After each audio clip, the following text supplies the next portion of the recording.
Mwongeye kwirwa neza. Hano turi muri Nsekari Company, ivuriro rya mbere inaha rivurisha ibimera by'umwimerere.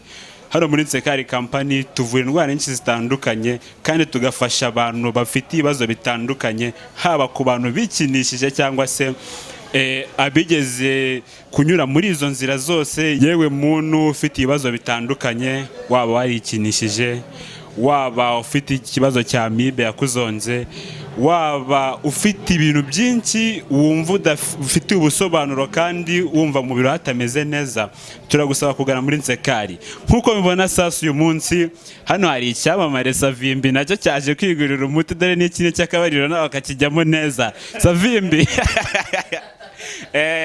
Savimbi nkawe sasa hari bimwe umaze kubona, hari n'ibyo washishikariza abantu bakurikiranye iki kiganiro, nkawe ubwawe bitewe n'amakuru runaka n'imiti ubona ahangaha, hari byinshi ufite. So nkubaze nawe, nkuko ari niki kidasanzwe mbese ubona ahangaha mbese muri Nsekari?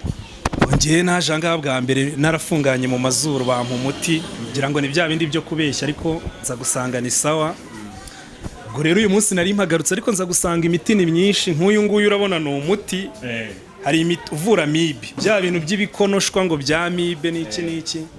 Noneho kuri ba bantu bagera ninjoro muri cya gikorwa bakishaka bakibura bagaheba bikanga, cyangwa se ugasanga agize gutya arijaje, ariko bwa kabiri biranze.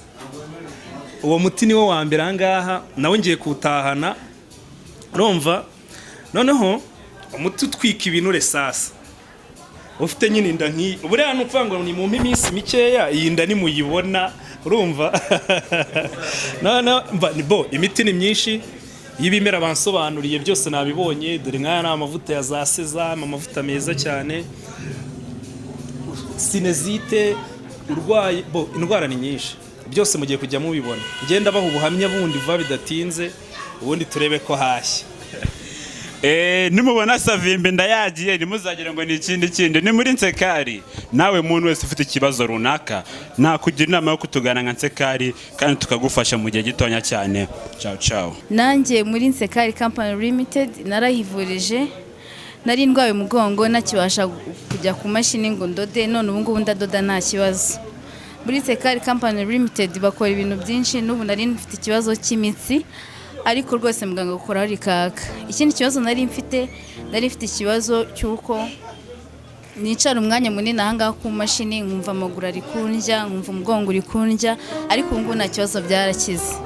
Muraho mwese, turabashuhuje bakunzi b'ivuriro Nsekari Company Limited, ivuriro rivurisha ibimera by'umwimerere. Turabashimira uburyo mutugana, kandi turabashimira kuri rezilita mugenda mubona zitandukanye.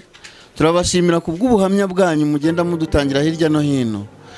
Mukomereza aho ngaho, natwe ikituraje ishinga ni ugushaka igisubizo ku buzima bwa benshi.